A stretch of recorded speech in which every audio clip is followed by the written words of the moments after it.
अस्सलाम वालेकुम। आज हम फिर बात करेंगे ईरान वॉर ही के बारे में। डोनाल्ड ट्रंप ने, अमेरिकी सदर ने फाइनेंशियल टाइम्स को इंटरव्यू देते हुए ईरान को बड़ी ज़बरदस्त धमकियां दी कल, और उन्होंने ये कहा कि अगर स्ट्रेट ऑफ हॉर्मज़, आबनाए हॉर्मज़ 48 घंटे के अंदर अंदर खोली नहीं जाती तो ईरान को कॉन्सिक्वेंसेस बेयर करने पड़ेंगे। ईरान का इलेक्ट्रिसिटी जनरेशन का प्रोग्राम तबाह बर्बाद कर दिया जाएगा, उसके जो तेल के कुएं हैं और खार्ग आइलैंड है उसे तबाह बर्बाद कर दिया जाएगा, पानी के ज़खायर तबाह बर्बाद कर दिए जाएंगे।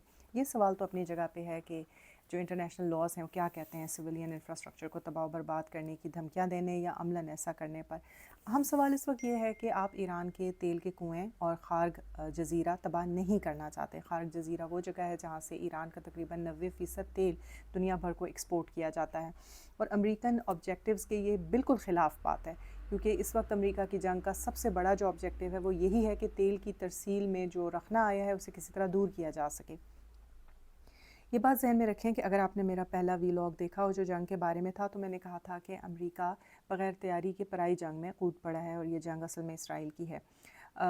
अमेरिका ने 7-8 माह पहले ये कहा था कि B-2 बॉम्बर्स के ज़रिए उन्होंने ईरान का जो न्यूक्लियर प्रोग्राम है ऑब्लिटरेट कर दिया है। ऑब्लिटरेट जो हम ट्रंप साहब हैं उनका बहुत ही पसंदीदा लफ्ज़ है, जिसका मतलब है कि तबाह बर्बाद, नीस्त व नाबूद कर देना।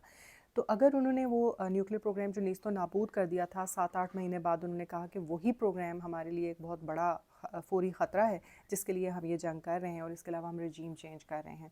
मगर ये दोनों बातें वक्त के साथ साबित हुई कि नहीं हो सकी। ना तो ईरान न्यूक्लियर प्रोग्राम बंद करने पर आमादा हुआ और ना ही रजीम चेंज हो सकी। तो लिहाजा जो USA है उसने अपनी गोल पोस्ट तब्दील कर दिया। अब नया गोल पोस्ट ये है कि किसी तरह आबनाए हॉर्मोज़ को खोला जाए। मगर सवाल ये पैदा होता है कि आबनाए हॉर्मोज़ तो जंग शुरू होने से पहले बंद थी ही नहीं। ईरान इस जंग से पहले सिर्फ 4% तेल कंट्रोल करता था दुनिया भर का, मगर इस वक्त आबनाए हॉर्मोज़ की सूरत में वो 20% ऑयल को कंट्रोल कर रहे हैं। उनका असर रसूख आबनाए हॉर्मोज़ या जो इस वक्त आबनाए ईरान बन चुकी है उसकी वजह से 20% ऑयल पे है।